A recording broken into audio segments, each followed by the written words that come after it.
नमस्कार दोस्तों, मैं हूं आपका होस्ट सूरज कुमार और आप देख रहे हैं IGNOU IQ Hindi YouTube channel. दोस्तों, आज की इस एपिसोड में हम बात करेंगे BPSC 103 यानी राजनैतिक सिद्धांत, संकल्पनाएं और बहस के बारे में। पिछली वीडियो में हमने इकाई 1 के बारे में पढ़ा था। आज हम इकाई 2 पर गौर फरमाएंगे। इकाई 2 का शीर्षक है आत्मनिर्भरता के रूप में स्वतंत्रता। चैप्टर शुरू करने से पहले आपको एक बार फिर से मैं बता दूं कि अगर आपने अभी तक अपना असाइनमेंट बनाना शुरू नहीं किया है तो जल्द से जल्द हमसे PDF लेकर आप असाइनमेंट बना सकते हैं, क्योंकि असाइनमेंट सबमिशन का जो डेट है वो शुरू हो चुका है। जिन छात्रों ने असाइनमेंट बना लिया है उन छात्रों के द्वारा असाइनमेंट सबमिट किया जा रहा है। तो आप भी जल्द से जल्द यानी लास्ट डेट से कम 15 दिन पहले ही अपना असाइनमेंट जमा करने की कोशिश करें। इससे होगा ये कि आपका जो मार्क्स है वो अपडेट काफ़ी जल्दी हो जाएगा। तो आइए बिना किसी देरी के हम शुरू करते हैं आज का हमारा ये टॉपिक।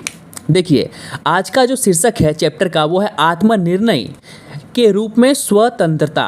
तो सबसे पहले तो हम जानते हैं कि स्वतंत्रता क्या होता है, यह हमने पढ़ लिया है।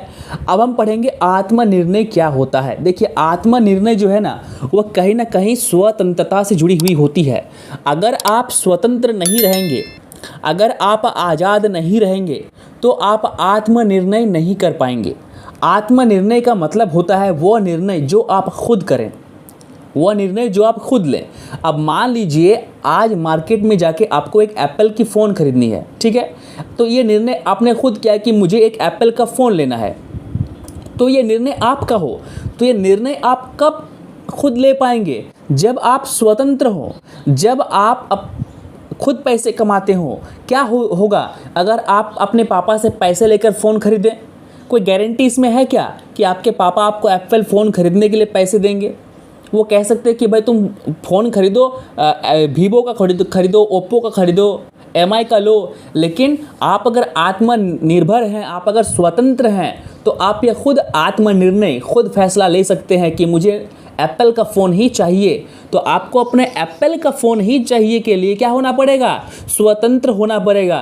तो कहीं ना कहीं जो आत्मनिर्णय है वो किस पे निर्भर करता है? वो स्वतंत्रता पे निर्भर करता है। अगर आप गुलाम हैं, अगर आप किसी और के हस्तक्षेप में हैं, अगर आप किसी और के नियंत्रण में हैं, तो आप ये निर्णय नहीं ले सकते हैं कि मुझे एप्पल का फ़ोन ही लेना है। आई बात समझ में? मैंने देखिए एप्पल का फ़ोन का एग्जाम्पल लेकर आपको समझा दिया, तो उम्मीद है आप इस चीज़ को अच्छे से समझ गए होंगे। चलिए, अब आगे हमारा जो नेक्स्ट पॉइंट है वो है स्वतंत्रता पर JS मिल, TH ग्रीन और LT हॉबहाउस के दृष्टिकोण। तो काफ़ी शॉर्टकट में हम इन तीनों के दृष्टिकोण को पढ़ेंगे। आइए शुरू करते हैं।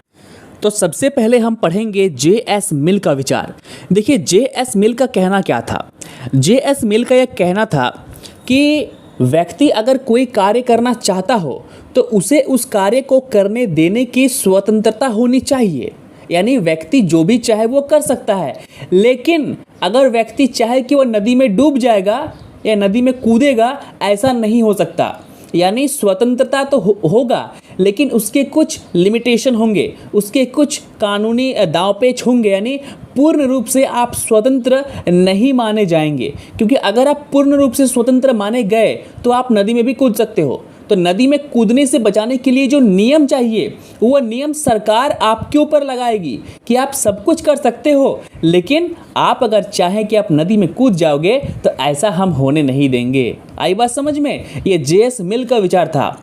आगे हम पढ़ेंगे TH ग्रीन के विचार के बारे में। देखिए, TH ग्रीन ने स्वतंत्रता की सकारात्मक अवधारणा को और अधिक विकसित किया, यानी सपोर्ट किया। उन्होंने जोर दिया कि एक व्यक्ति अपने कार्य को निर्धारित कर सकता है यदि राज्य ऐसी स्थिति बनाने में सकारात्मक भूमिका निभाता है जिसके तहत वह अपनी नैतिक स्वतंत्रता का उपयोग कर सकता है। यानी TH ग्रीन जो था उनका यह कहना था कि व्यक्ति जो है अपने कार्यों को खुद कर सकता है। जैसे कि मान लीजिए कोई व्यक्ति सड़क में घायल व्यक्ति की हेल्प करता है तो उसे पुलिस के डर के बिना घायलों को अस्पताल ले जाने के लिए सक्षम होना चाहिए। मतलब सकारात्मक स्वतंत्रता, ऐसी स्वतंत्रता जिसमें क्या हो, नकारात्मक कोई चीज़ें ना हो। अगर कोई व्यक्ति रोड में घायल हो जाता है तो मुझे ये अधिकार है और मुझे ये आज़ादी है कि मैं उस व्यक्ति को अस्पताल लेके जा सकता हूँ। कई मामलों में क्या देखने को मिलता है कि पुलिस आपको तंग करती है, यानी कानून का डर दिखाकर वो आपको तंग करती है। लेकिन स्वतंत्रता ऐसी होनी चाहिए दोस्तों कि पुलिस आपको तंग ना करें। अगर आप कोई अच्छा कार्य करने जा रहे हैं, आप किसी की हेल्प कर रहे हैं, तो उसमें पुलिस आपको डिस्टर्ब ना करे, पुलिस आपसे सवाल जवाब ना करें। तो टी.एच. ग्रीन का जो स्वतंत्रता का दृष्टिकोण था वो ये था। आई बात समझ में? चलिए अब हम देखेंगे एल.टी. हॉबहाउस का दृष्टिकोण।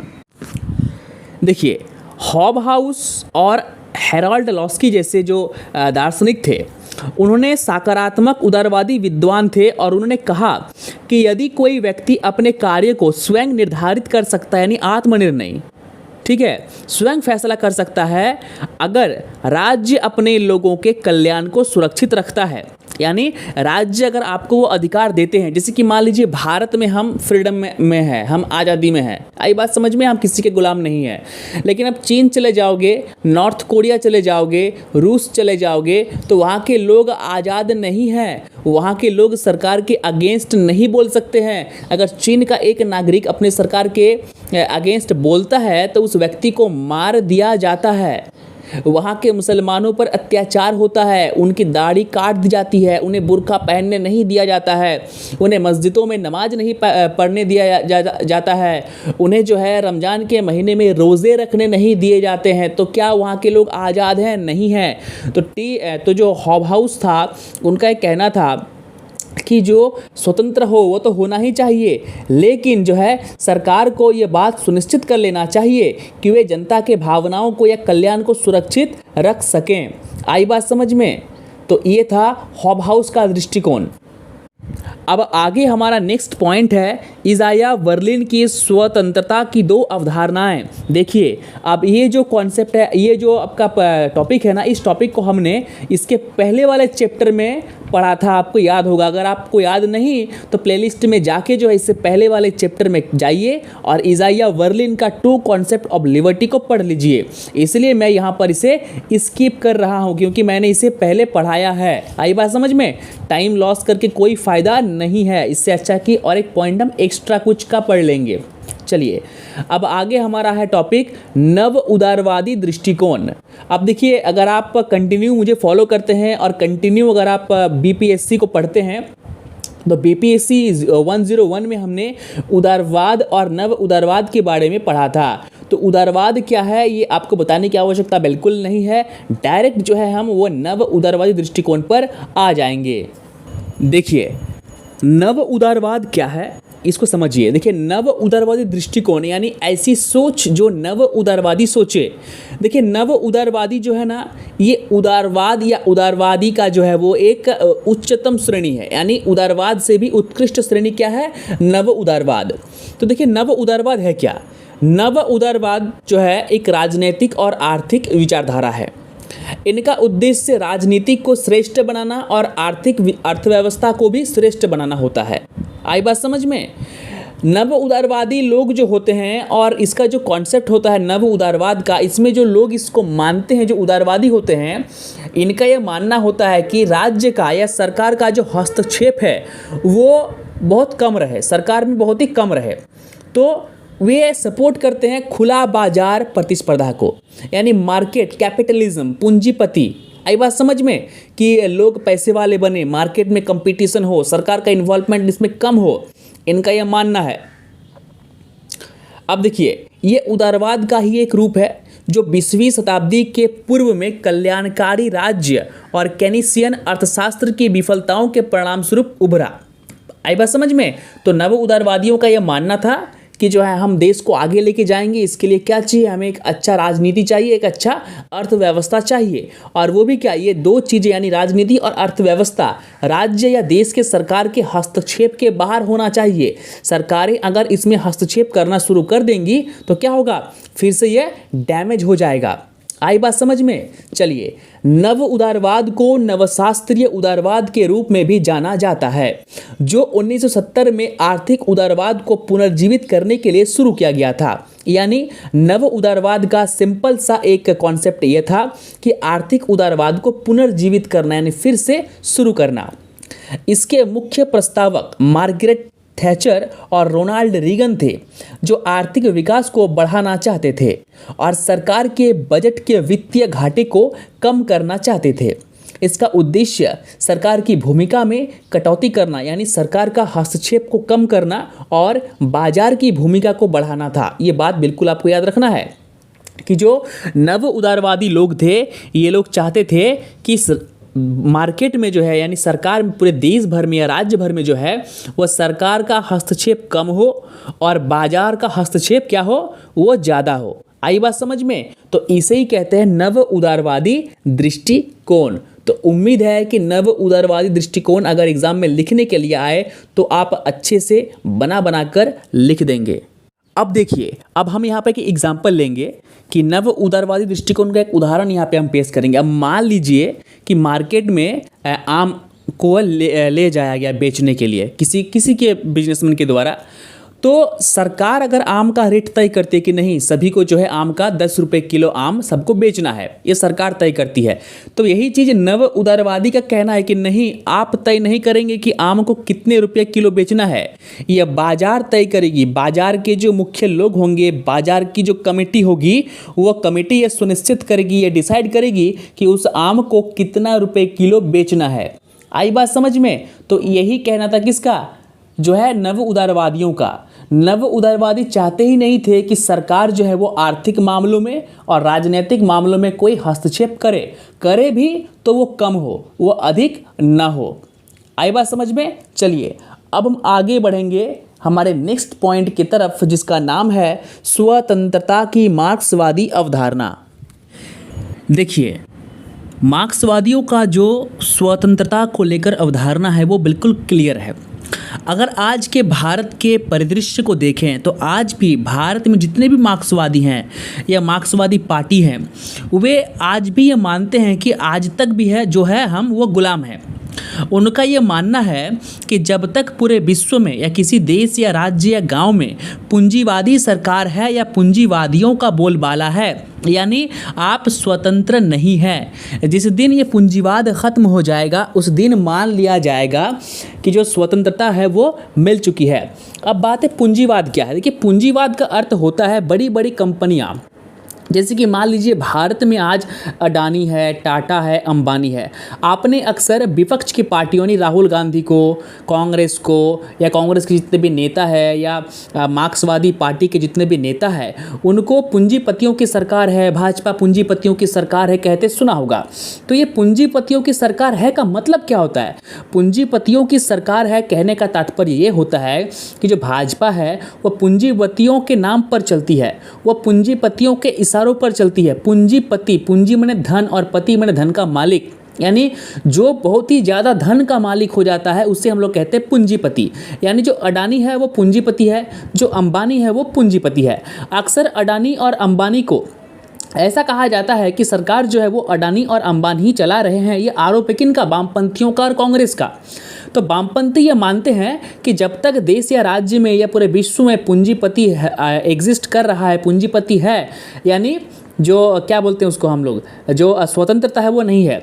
अगर आप चाइना चले जाएं तो चाइना में क्या है, सेम कंडीशन है, सेम कॉन्सेप्ट चाइना में है। चीन की सरकार में सारा पावर किसके पास है? चीन की गवर्नमेंट के पास है, ना कि पूंजीपति के पास है। लेकिन वहीं अगर आप यूरोप चले जाएं तो यूरोप में जो पावर है वो किसके पास है? सरकार के पास तो ओबियसली बात है पावर रहेगा ही, लेकिन बहुत अधिक पावर जो है वो शक्ति जो है वो पूंजीपति कंपनियों को दे दी गई। यानी देश जो चल रहा है वो पूंजीपतियों के कारण ही चल रहा है। बड़ी बड़ी कंपनियां आप देखोगे वो कहाँ की है, वो जो है वो प्राइवेट सेक्टर में बड़ी बड़ी कंपनियां हैं। लेकिन भारत में अगर देख लें तो इसरो क्या है? गवर्नमेंट की कंपनी है। भेल, सेल, गेल, एनटीपीसी जितना भी है, एचएएल, हेल, ठीक है, ये सभी क्या है? सरकारी कंपनियां हैं। एलआईसी का सरकारी है, एसबीआई सरकारी है, और भी जितने कई तरह के बैंक है वो सरकारी है। लेकिन विदेशों में ऐसा नहीं होता। विदेशों में अधिकतर कंपनियां जो होती है वो सरकार की नहीं होती, वो प्राइवेट सेक्टर की होती है, पूंजीपतियों की होती है। तो जो मार्क्सवादियों का जो इसको लेकर स्वतंत्रता को लेकर अवधारणा है, उनका यह कहना है कि पूंजीपति जो है वो हावी है। यानी कार्ल मार्क्स का यह कहना था कि उत्पादन का पूंजीवादी तरीका एक शोषणकारी प्रणाली है, क्योंकि अगर उत्पादन का सारा माल, अगर कोई फसल उत्पादन होता है और उस उत्पादन का सारा माल अगर पूंजीपति के पास चला जाता है तो कहीं ना कहीं इससे क्या होगा, इससे मार्केट में क्राइसिस उत्पन्न होगा। पूंजीपति सारा का सारा उत्पादन और माल जो है अपने पास स्टॉक रख लेगा और मनमाने दामों पर वो बेचेगा। तो जो श्रमिक है, जो मजदूर है, जो किसान है, उसको क्या मिलेगा? जीरो, उसको कुछ नहीं मिल पाता है। ठीक है, तो कुछ कुछ चीज़ अगर वामपंथियों की देखें तो वो कहीं ना कहीं अच्छी है, लेकिन संपूर्ण अगर 99% वो लोग गलत हैं, 1% ही वो लोग सही है। ठीक है, तो वो जो श्रमिक होगा, वो श्रमिक क्या होगा? वो श्रमिक जो मजदूर है, जो श्रमिक है, तो वो क्या, वो शोषण उनका होगा और वे पूंजीपतियों के नियंत्रण में बंध जाएंगे। तो मैंने आपको पहले ही कहा है कि जो किसी के नियंत्रण में हो उसे स्वतंत्र नहीं माना जाएगा। अब आपको बात समझ में आई कि मार्क्सवादियों का मानना क्या है। और वो श्रमिक और किसान अगर स्वतंत्रता से वंचित रह जाएंगे, पूंजीपतियों और जमींदारों के गुलाम रह जाएंगे, तो उन्हें उनका अधिकार नहीं मिलेगा। वे अपने आम नागरिक के जो अधिकार होते हैं उन्हें उनसे वंचित कर दिया जाएगा। तो स्वतंत्र कहाँ रह गया? आई बात समझ में? तो उम्मीद करते हैं ये जो चीज़ है आप समझ गए होंगे। अब कुछ चीज़ें आप देख लीजिए। कार्ल मार्क्स को मार्क्सवादियों का भगवान कहा जाता है। कार्ल मार्क्स का कहना था कि एक व्यक्ति स्वतंत्रता तभी प्राप्त कर सकता है जब वह उत्पादन की पूंजीवादी व्यवस्था के खिलाफ विद्रोह करता है। आई बात समझ में? उत्पादन की पूंजीवादी व्यवस्था का मतलब होता है कि जो भी हम उत्पादन करते हैं वह पूंजीपतियों के पास चला जाता है, हमें कुछ नहीं मिलता। ठीक है, उन्होंने श्रमिकों को एक अंतर्राष्ट्रीय कॉल दिया। अंतर्राष्ट्रीय कॉल मतलब पूरे विश्व में जितने भी श्रमिक हैं, यानी मजदूर हैं, उन्हें क्या कहा कि सभी श्रमिक एकजुट हो जाओ और अपने जमींदारों के खिलाफ, अपने सरकारों के खिलाफ, अपने कंपनियों के मालिकों के खिलाफ और पूंजीपतियों के खिलाफ क्या करो? विद्रोह करो, आंदोलन करो, क्रांति करो। तो इस तरह वामपंथ की शुरुआत हुई। उन्होंने कहा कि आपके पास खोने के लिए कुछ नहीं है, लेकिन पाने के लिए बहुत कुछ है। आप बहुत कुछ पा सकते हैं अगर पूरे दुनिया के मजदूर एक हो जाएं। तो रशिया में जो है मजदूरों के साथ शोषण हो रहा था, उसी मजदूरों के बीच से एक लड़का सामने आया जिनका नाम था व्लादिमीर लेनिन, जो आगे चलकर रूस का राष्ट्रपति बना। चलिए अब आगे देखते हैं। मार्क्स आगे चलकर ये कहते हैं कि एक आदमी स्वतंत्र तभी हो सकता है जब वो वामपंथ को अपनाता है, क्योंकि जब आप वामपंथ को अपनाते हैं तब आपके अंदर एक शक्ति जो है वो आ जाती है। वह शक्ति है विद्रोह की। आप क्रांति करने की शक्ति आपके अंदर आ जाती है, और जिस दिन आपके अंदर क्रांति करने की शक्ति आ जाती है आप जीवित हो जाते हैं। यानी अगर आप क्रांति नहीं करना जानते, आप क्रांति नहीं करना चाहते, तो आप मृत हैं। अगर आप अपने सरकार के शोषण के खिलाफ नहीं बोल सकते, अगर आप पूंजीपति सरकार के खिलाफ नहीं बोल सकते, तो यानी आप उसके नियंत्रण में है, यानी आप आज़ाद नहीं हैं, आप स्वतंत्र नहीं है। जिस दिन आपने क्रांति किया, विद्रोह किया, आंदोलन किया और अपने पूंजीवादी सरकार का विरोध किया, उसी दिन जो है आपको स्वतंत्र मान लिया जाएगा। तो पूंजी जो अवधारणा है मार्क्सवादियों की स्वतंत्रता को लेकर, उम्मीद है आप समझ गए होंगे। अब आगे हम पढ़ेंगे जॉन रॉल्स की स्वतंत्रता की अवधारणा। अब देखिए, जॉन रॉल्स एक बहुत बड़े राजनीतिक और आर्थिक दार्शनिक रहे हैं। जॉन रॉल्स कई सारे किताबों के रचयिता हैं। उनमें से उनका एक किताब है अ थ्योरी ऑफ जस्टिस। ये काफ़ी फेमस बुक है। तो ये जो है जॉन रॉल्स की रचना अ थ्योरी ऑफ जस्टिस सभी समकालीन दार्शनिकों के लिए एक प्रारंभिक बिंदु है। इनका जो स्वतंत्रता का अवधारणा है उसे तो हम आगे पढ़ेंगे। जॉन रॉल्स को एक सकारात्मक और सामाजिक उदारवादी दार्शनिक के रूप में लोग जानते हैं। तो उनका जो न्याय का सिद्धांत है ये उनका काफ़ी फेमस है। उन्होंने न्याय के 3 सिद्धांत दिए थे। तो ये न्याय के 3 सिद्धांत पर ही डिपेंड करेगा कि कोई कितना स्वतंत्र है, कोई कितना नहीं है। अगर तीनों न्याय के सिद्धांतों का पालन कोई समाज या कोई देश या कोई राज्य कर रहा है या कोई व्यक्ति कर रहा है, तो कहीं ना कहीं वो व्यक्ति या वो राज्य या वो देश स्वतंत्र माना जाएगा। तो अब ये 3 जो सिद्धांत है वो क्या क्या है उसे हम आगे पढ़ेंगे। न्याय के सिद्धांतों को निर्धारित करने के लिए सभी व्यक्तियों को अज्ञानता के घूंघट से बाहर निकालना होगा। उनका यह मानना था कि अगर व्यक्ति अज्ञानता के घूंघट के अंदर छिपे रहेगा तो वो व्यक्ति स्वतंत्र कैसे कहलाएगा। आपको स्वतंत्र होने के लिए जो अज्ञानता का जो घूंघट है उससे बाहर निकलना होगा, आपको शिक्षा प्राप्त करना होगा, क्योंकि ये जो घूंघट है ये समाज में किसी भी व्यक्ति की वास्तविक स्थिति को छुपाता है। यानी अगर आप कुछ हैं लेकिन अगर आप घूंघट में हैं, अगर आप घर के अंदर हैं तो कहीं ना कहीं आप खुद को छुपा रहे हैं। तो ये खुद को छुपाना, खुद को घूंघट में रखने की जो ये आदत है, ये इसको आपको निकालना होगा। आई बात समझ में? चलिए अब धीरे धीरे जो है क्या होगा, इंसान जब घूंघट से बाहर निकलेगा तो उसका जो अज्ञानता का जो पर्दा है वो हटेगा और व्यक्ति अपनी मूल स्थिति से बाहर निकलेगा। आई बात समझ में? और क्या होगा, वो उसके अंदर जो है बहुत सारे गुण समाज में, जब वो व्यक्ति सीखना शुरू कर देगा, पढ़ना शुरू कर देगा, समाज को देखना शुरू कर देगा तो उसके अंदर असाधारण गुण जो है वो आ जाएंगे और वो क्या करेगा, अपनी महत्वाकांक्षाओं को आगे बढ़ाने के लिए अधिकतम स्वतंत्रता की इच्छा रख सकता है। अब मान लीजिए किसी व्यक्ति को हमने एक बंद कमरे में, अंधेरे कमरे में रखा है, उस व्यक्ति ने कभी उजाले का मुंह नहीं देखा तो उस व्यक्ति को सूरज क्या है मालूम चलेगा? कभी नहीं चलेगा। गांव का एक व्यक्ति जो टूथपेस्ट से या कोलगेट से कभी ब्रश नहीं किया है तो उसे अगर हम वो टूथपेस्ट दे दें कि ये बताओ क्या है, वो बता पाएगा? नहीं बता पाएगा। क्यों? क्योंकि वो अज्ञानी है, उसे नहीं पता ये क्या है। आई बात समझ में? तो उसी प्रकार जब वो व्यक्ति घूंघट से बाहर निकलकर वास्तविक समाज में आएगा तो धीरे धीरे जो उसकी जो चाह है स्वतंत्रता की, वो क्या और आगे बढ़ती जाएगी और जो है वो गुण होती जाएगी। आई बात समझ में? तो न्याय का पहला सिद्धांत हम पढ़ेंगे। देखिए, न्याय का पहला सिद्धांत के रूप में पहले अधिकतम स्वतंत्रता की इच्छा करेगा। यह न्याय का पहला सिद्धांत है। जब व्यक्ति घूंघट से बाहर निकलता है, अज्ञानता की घूंघट से जब कोई व्यक्ति बाहर निकलता है और धीरे धीरे वो चीज़ों को सीखना शुरू करता है, तो अब देखिए, अब जो हम जब सीखना शुरू करते हैं तो हमें क्या होता है कि और सीखने की चाह होती है। आई बात समझ में?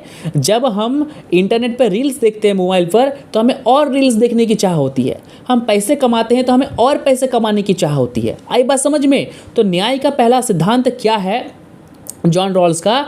वो है कि व्यक्ति और अधिक स्वतंत्रता की इच्छा करेगा। यह पहला सिद्धांत है न्याय का। अब न्याय का दूसरा सिद्धांत है अवसर की समानता। अवसर की समानता मतलब समाज में अगर 5 लोग हैं तो उन 5 लोगों को बराबर अधिकार मिलने चाहिए, बराबर जो है उनको क्या मिलना चाहिए? अवसर मिलना चाहिए, मौका मिलना चाहिए। ऐसा बिल्कुल नहीं होना चाहिए कि मैं 5 में से एक व्यक्ति को मौका दे रहा हूं कहीं जाने की और 4 व्यक्तियों को नहीं दे रहा हूं। अगर मुझे मौका देना होगा तो मैं सभी को बराबर मौका दूंगा। इसे कहते हैं न्याय का दूसरा सिद्धांत, यानी अवसर की समानता। बिना किसी भेदभाव के या बिना किसी शोषण के समाज के सभी तबकों तक, समाज के सभी वर्गों तक संसाधनों का या अवसरों को समान रूप से पहुंचाने के सिद्धांत को कहते हैं दूसरा सिद्धांत। अब है न्याय का तीसरा सिद्धांत, इसे कहते हैं अंतर सिद्धांत। जब अज्ञानता का पर्दा हटा दिया जाता है तो उस स्थिति में कोई भी व्यक्ति समाज में वंचित स्थिति में होता है, जैसे कि विकलांग, शिक्षा में प्रवेश की दयनीय स्थिति, वास्तव में तब राज्य। यानी जब व्यक्ति घूंघट के अंदर रहता है, जब पर्दा नहीं हटता है, ठीक है, तो वो व्यक्ति किस में रहता है? वो शिक्षा का उसका अच्छा स्थिति नहीं होगा, वो विकलांग होगा, उसका स्वास्थ्य ठीक नहीं होगा क्योंकि उसे कोई फैसिलिटी मिला ही नहीं। उसे स्वास्थ्य नहीं मिला, उसे शिक्षा नहीं मिली, उसे बिजली नहीं मिला। आई बात समझ में? तो इसे कहते हैं न्याय का तीसरा सिद्धांत। अब देखिए, रॉल्स जो है वो कहते हैं कि आत्मनिर्णय की स्वतंत्रता तब प्राप्त की जा सकती है जब कोई समाज न्याय के इन तीनों सिद्धांतों का पालन करता है। यानी किसी समाज को हम तभी कहेंगे कि यह समाज स्वतंत्र है या ये देश स्वतंत्र है जब वो देश इन 3 नियमों का पालन करेगा। तो ये अवधारणा किनके द्वारा दिया गया था? ये अवधारणा जॉन रॉल्स के द्वारा दिया गया था। आई बात समझ में? तो उम्मीद करते हैं कि जॉन रॉल्स का जो स्वतंत्रता का सिद्धांत है उसे आप अच्छी तरीके से समझ गए होंगे। अब आगे हम पढ़ेंगे अमर्त्य सेन की स्वतंत्रता की अवधारणा। अब एक बात देखिए, जो वामपंथी हैं वो जॉन रॉल्स के इन तीनों सिद्धांत को खारिज करते हैं। उसके बाद इस सिद्धांत के जो सबसे बड़े आलोचक रहे हैं वो भारत के अमर्त्य सेन रहे हैं, जिन्हें अर्थशास्त्र के क्षेत्र में नोबेल पुरस्कार दिया जा चुका है। अमर्त्य सेन बहुत ही पहुँचे हुए अर्थशास्त्री हैं, आप यूट्यूब में उनके वीडियोस देख सकते हैं। ऑक्सफोर्ड, हार्वर्ड में वो पढ़ा चुके हैं, बड़े बड़े संस्थानों में वो पढ़ा चुके हैं। तो जो अमर्त्य सेन है वे सबसे प्रमुख आलोचक रहे हैं और उनका तर्क है कि न्याय का कोई पूर्ण सिद्धांत नहीं हो सकता। यानी न्याय का जो 3 सिद्धांत जॉन रॉल्स ने दिया था, ये 3 सिद्धांत फिजूल है, न्याय का कोई सिद्धांत ही नहीं हो सकता। आई बात समझ में? चलिए अब आगे हम पढ़ेंगे अमर्त्य सेन की स्वतंत्रता की अवधारणा। अब यहाँ पर देखिए, अमर्त्य सेन का जो ये स्वतंत्रता का जो कॉन्सेप्ट है ना, मैं इसे मानता हूँ ये काफ़ी अच्छा जो कॉन्सेप्ट है इन्होंने दिया है। अब देखिए इनका कहना क्या है। अमर्त्य सेन का जो पूरा का पूरा जो ये अवधारणा है स्वतंत्रता को लेकर, ये क्षमता दृष्टिकोण पर बेस्ड है। क्षमता दृष्टिकोण मतलब अपने क्षमताओं को बढ़ाते हैं तभी आप स्वतंत्र कहलाते हैं। चलिए अब देखिए, अमर्त्य सेन कहते हैं कि अगर किसी भी देश का सरकार आपको शिक्षा दे रही है, स्वास्थ्य दे रही है, सब कुछ दे रही है, बिजली, पानी, स्वास्थ्य, शिक्षा, A to Z आज़ादी आपको दे रही है, फिर भी आप स्वतंत्र नहीं हो सकते हैं तब तक जब तक आप अपने क्षमताओं का विकास नहीं करेंगे। यानी सरकार आपको फ्री में स्कूल में पढ़ा रही है, आई बात समझ में, लेकिन आपके अंदर पढ़ने की क्षमता ही नहीं है तो आप स्वतंत्र नहीं हैं। ये किनका मानना है? अमर्त्य सेन का मानना है। तो सबसे पहले हमें करना क्या होगा? स्वतंत्र होने के लिए अपने क्षमताओं का विकास करना होगा। सही बात है भाई, बिल्कुल सही बात है। अब मान लीजिए कि सरकार फ्री में लड्डू बांट रही है, ठीक है, बाजार में। अब आपके अंदर दौड़ कर जाने की क्षमता ही नहीं है तो क्या आप उस लड्डू का आनंद ले पाएंगे? कभी नहीं ले पाएंगे। यानी उस लड्डू का आनंद पाने के लिए, लेने के लिए आपको पैर में चलकर वहाँ तक जाना होगा। अगर आपके अंदर वहाँ तक जाने की क्षमता नहीं है तो आप उन सुविधाओं से क्या वंचित रह जाएंगे, और जब आप उन सुविधाओं से वंचित रह जाएंगे तो आप क्या कहलाएंगे? गुलाम कहलाएंगे। आपको बिजली नहीं मिलेगी, आपको पानी नहीं मिलेगा, सबको मिलेगा, सिर्फ आपको नहीं मिल रहा है, यानी आप गुलाम हैं। तो सबसे पहले क्या करना होगा? आपको अपने अंदर की क्षमता का विकास करना होगा, आपको अपने अंदर की क्षमता को बढ़ाना होगा। अगर आप पढ़ना नहीं जानते, आपको पढ़ना सीखना होगा। अगर आप लिखने नहीं जानते, आपको लिखना सीखना होगा। अगर आप बात करना नहीं जानते तो आपको बात करना सीखना होगा। ये कॉन्सेप्ट किनका है? अमर्त्य सेन का है। काफ़ी आसान है और काफ़ी आसानी से मैंने लड्डू का और सरकार का एग्जाम्पल देकर आपको समझाया है। एग्जाम में आए तो वही लिखना भाई, इसी को लिखना है एग्जाम्पल के सहित। आई बात समझ में? अच्छे मार्क्स मिलेंगे, अच्छे नंबर मिलेंगे, क्योंकि क्वेश्चन में ही लिखा रहता है कि अपने शब्दों में उत्तर दें। चलिए आगे हम पढ़ेंगे स्वतंत्रता की नारीवादी अवधारणा। चलिए अब हम नारियों पे आ गए हैं। ऐसा कोई बात दुनिया में है ही नहीं जो महिलाओं के ऊपर ना कही गई हो, नारियों के ऊपर ना लिखी गई हो। कहीं भी चैप्टर में पलटता हूँ वहाँ पे नारीवादी आंदोलन, नारीवादी सिद्धांत, नारीवाद क्या है, स्वतंत्रता का नारीवादी अवधारणा, यही है। चलिए खैर, नारी ही जो है देवी है हमारे शास्त्रों में, तो पहले नारीवादी अवधारणा को हम पढ़ते हैं। आइए शुरू करते हैं। देखिए, नारीवादी अवधारणा, स्वतंत्रता की नारीवादी जो अवधारणा है, तो देखिए नारीवादी जो लोग होते हैं, यानी जो नारीवाद को मानते हैं, जो ये मानते हैं कि नारियों के साथ, महिलाओं के साथ अत्याचार हो रहा है, उन्हें विकास करने नहीं दिया जा रहा है, तो उनका कहना है कि समाज में सच्ची स्वतंत्रता का एहसास तब किया जा सकता है जब महिलाओं के लिए सामाजिक और आर्थिक अवसरों को बढ़ाया जाए। बिल्कुल, मैं इस बात को बिल्कुल मानता हूँ। अगर किसी समाज में महिलाओं को अधिकार नहीं मिलते हैं और हम कहते हैं कि हम स्वतंत्र हैं, तो ये गलत होगा। यानी आपको स्वतंत्र कहने का अधिकार तब है जब आप अपने देश में रहने वाले नारियों को, अपने समाज में रहने वाले महिलाओं को उनका अधिकार देते हैं। आपको ये जानकर आश्चर्य होगा कि अमेरिका जैसे देश में भी, जब अमेरिका आज़ाद हुआ था तो उस देश में भी महिलाओं को वोट देने का अधिकार नहीं था, चुनाव लड़ने की तो दूर की बात है दोस्तों। हमारे भारत में तो महिला जो है वो राष्ट्रपति बन चुकी है, हमारी जो महिला प्रधानमंत्री बन चुकी है। अमेरिका में ऐसा बिल्कुल नहीं हुआ है।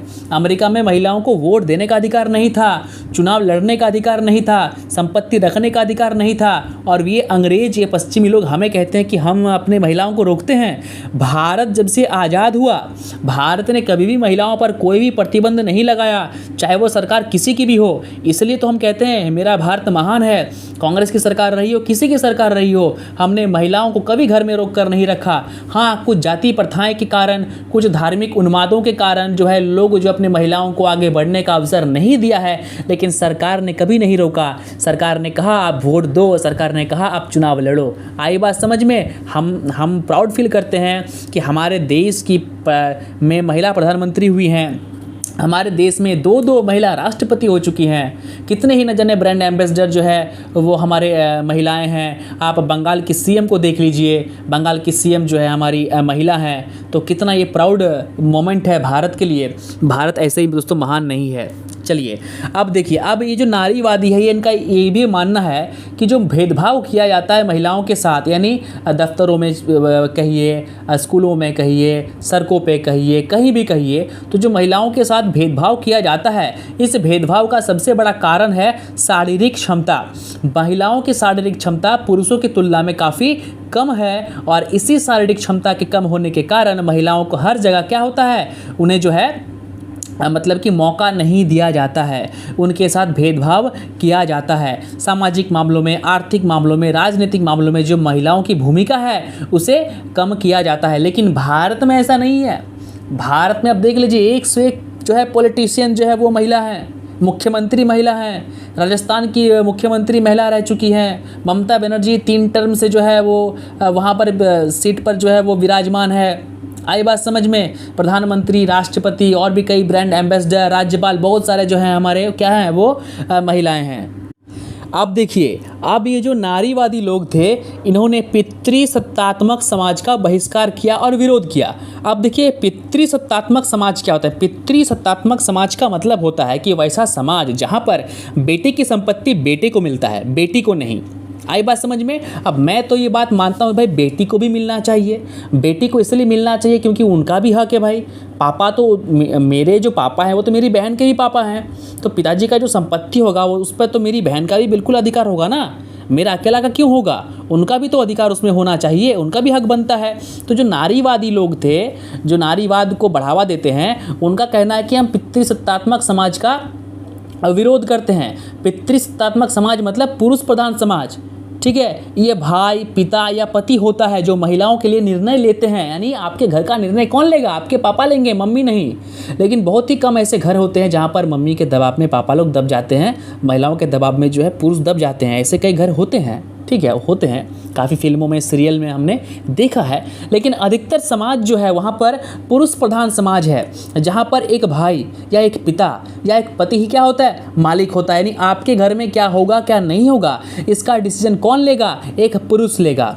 जब महिलाएं इस पर कुछ बोलती हैं तो आप उन्हें चुप करा देती हैं। कभी कभी मैं भी अपनी मम्मी को चुप करा देता हूं कि आप चुप रहिए, आपको कुछ नहीं पता इन सब बारे में। हालांकि गलत है, ऐसा नहीं करना चाहिए भाई। सबका राय जो है वो मैटर करता है कि हाँ देना चाहिए। लेकिन कुछ कुछ चीज़ों में क्या होता है, देखिए महिलाएं जो मैं गाँव में रहता हूँ। अब गाँव की महिलाएं क्या होती है कि उन्हें शहरों के बारे में उतना नहीं पता, उन्हें इंजीनियरिंग कॉलेजों के बारे में उतना नहीं पता। तो जब वे राय देती हैं तो फिर मैं कहता हूँ कि आपको नहीं पता है, आप इस मामले में आप चुप रहिए। हाँ, आपको जिसमें पता आप उससे मुझे बताइए, ठीक है आपको। क्योंकि देखिए, ज्ञान का मतलब ये नहीं कि पुस्तक पढ़ के जो है आप ज्ञान ले लिए। ज्ञान का मतलब होता है नैतिक ज्ञान, नैतिक मूल्य, नैतिक शिक्षा जो आपको आपके मम्मी पापा से मिलती है। आपकी मम्मी चाहे पढ़ी लिखी ना भी हो, लेकिन उनके पास एक ऐसा ज्ञान का भंडार होता है जो आप कॉलेजों में, पुस्तकालयों में या किताबों में जाके अर्जित नहीं कर पाते। आई बात समझ में? हम अपने दादियों से कितने कुछ सीखते हैं, कितने कहानियाँ हमें वो सुनाती है। उनके हर एक कहानी में एक सीख छिपी होती है।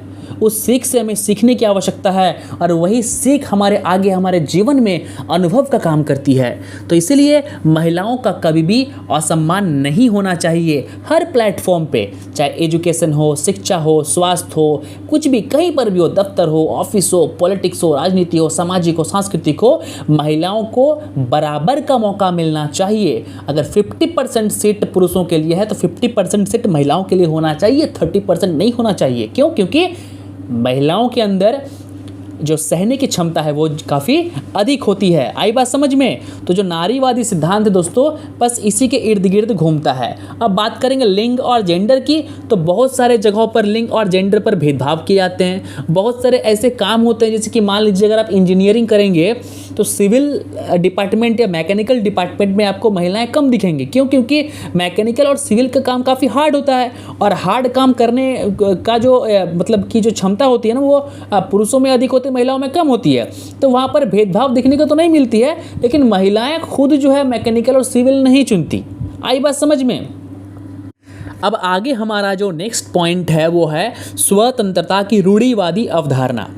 देखिए, रूढ़िवादी अवधारणा का मतलब क्या होता है? रूढ़िवाद का मतलब क्या होता है? रूढ़िवाद का मतलब होता है कि वैसे लोग जो पुरानी परंपरा को माने, वैसे लोग जो नए आधुनिक चीज़ों को खारिज करें।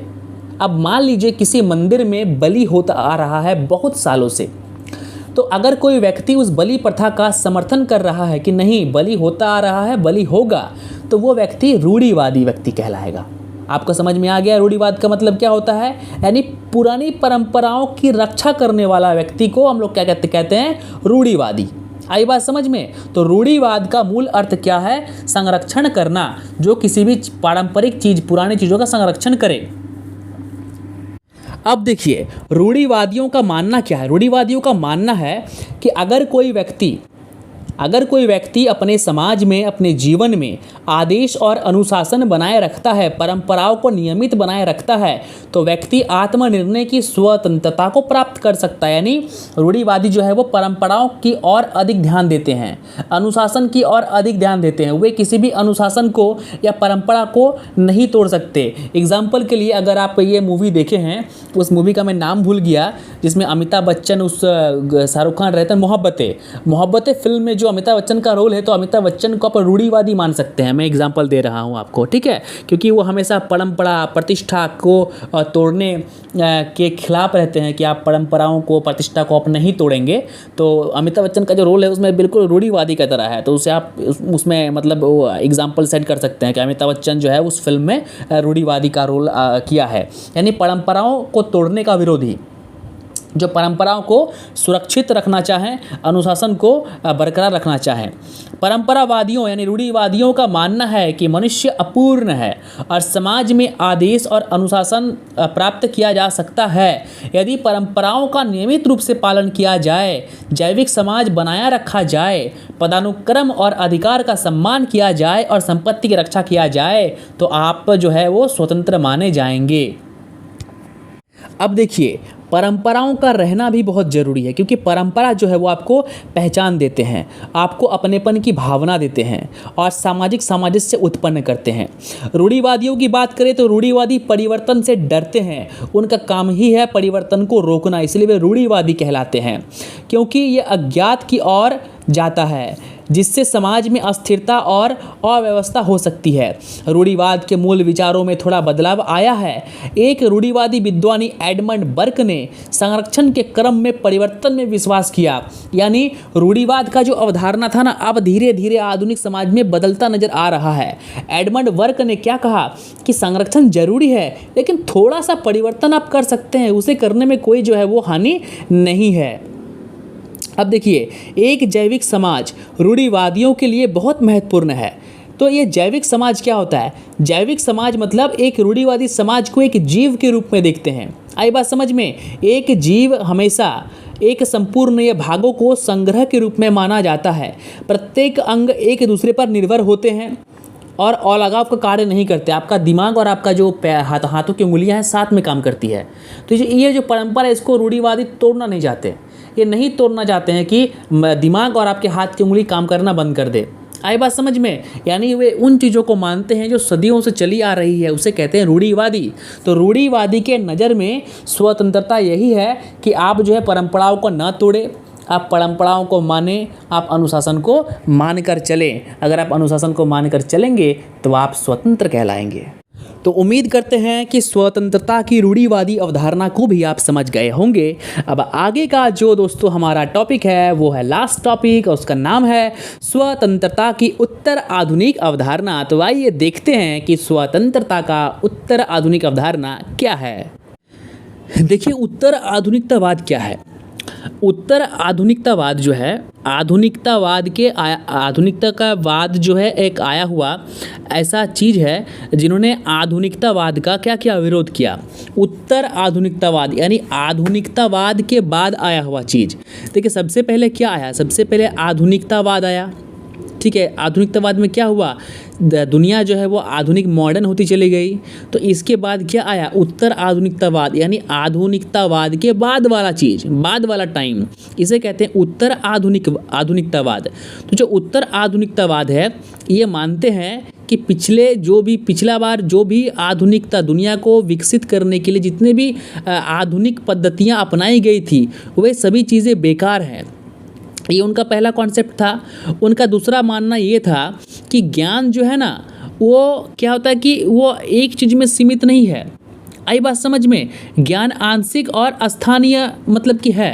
आई बात समझ में ना कि ज्ञान जो है क्या है वो किसी एक चीज़ में सीमित नहीं है। आप ज्ञान कहीं से भी सीख सकते हैं। अगर कोई व्यक्ति आपको कह देता है कि अभी दिन है तो लेकिन अभी दिन नहीं होगा, तो आपका जो ज्ञान का जो सीमा है, जो ज्ञान का जो क्षेत्र है वो किसी के बताने से नहीं बल्कि आपके ज्ञानी होने से होगा।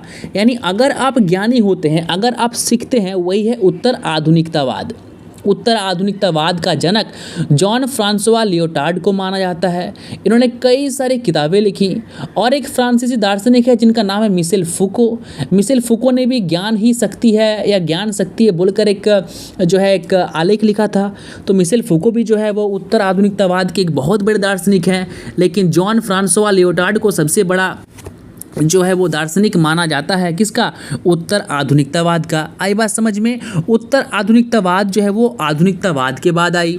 उत्तर आधुनिकतावाद जो है वो क्या आधुनिकतावाद के जितने भी कॉन्सेप्ट अवधारणा है उनको नहीं मानते हैं। तो कई सारे और भी कारण हैं। उत्तर आधुनिकतावाद 20वीं शताब्दी के दूसरे भाग में दर्शन शास्त्र, कला, वास्तुशास्त्र और आलोचना के क्षेत्रों में फैला एक सांस्कृतिक आंदोलन था। आंदोलन बोले तो कि इन पहले जो भी चीज़ें हो चुकी है उनको ख़त्म करने के लिए आंदोलन। उत्तर आधुनिकतावाद में इस आंदोलन में अपने से पहले प्रचलित आधुनिकतावाद को चुनौती दी और सांस्कृतिक वातावरण बदल डाला। आई बात समझ में। तो बस उत्तर आधुनिकतावाद दोस्तों यही है। उत्तर आधुनिकतावाद के नज़र में स्वतंत्र क्या है कि उनका मानना है कि अगर आप खुद से ज्ञानी बनने का प्रयास करते हैं, अगर आप चीज़ों को खुद से जानने का प्रयत्न करते हैं तो आप स्वतंत्र हैं। और अगर आप ठीक है पुराने जो परिभाषा देकर गए हैं, पुराने जो सिद्धांत देकर गए हैं उन्हीं को पढ़कर आप ज्ञानी बनते हैं तो आप क्या हैं, आप उनके नियंत्रण में हैं। आई बात समझ में। यानी किताबी ज्ञान को वे नहीं मानते, वे मानते हैं कि आप क्या सीख रहे हैं, आप खुद क्या सीख रहे हैं। किताबों के बातों को कहकर आप बता रहे हैं तो आप किताबों के नियंत्रण में हैं। तो किताबों के नियंत्रण से बाहर निकालिए, खुद का कॉन्सेप्ट लाइए, खुद ज्ञान अर्जन कीजिए दुनिया से, अनुभव से, और खुद की चीज़ें कीजिए। यही है स्वतंत्रता। और इसी के साथ जो है आपका ये चैप्टर होता है ख़त्म। अगर ये चैप्टर आपको समझ में आया हो, वीडियो अच्छी लगी हो तो वीडियो को लाइक कीजिए, शेयर कीजिए, चैनल को सब्सक्राइब कीजिए अगर चैनल पर नए हैं तो। और साथ ही साथ दोस्तों, अगर आपने अभी तक अपना असाइनमेंट बनाना शुरू नहीं किया है तो जल्दी से जल्दी PDF मंगवाइए और असाइनमेंट बनाइए। और अगर आपको नोट्स भी चाहिए किसी भी सब्जेक्ट की तो हमारे पास उस सब्जेक्ट का नोट्स भी अवेलेबल है जो आपको एग्ज़ाम टाइम पे काम आएगा। वो नोट्स अगर आप एक बार पढ़ लेते हैं तो आपके एग्ज़ाम में 70 नंबर की गारंटी दोस्तों मैं लेता हूँ। और नोट्स से ही सवाल पूछे जाएंगे, नोट्स से इतर सवाल पूछा नहीं जाएगा। उस नोट्स में मैं 20-30 सवाल दूंगा, उसी 20-30 सवाल में आपके सवाल पूछे जाएंगे, इसकी गारंटी है। तो मिलते हैं अगले एपिसोड में, तब तक के लिए नमस्कार, जय हिंद, जय भारत।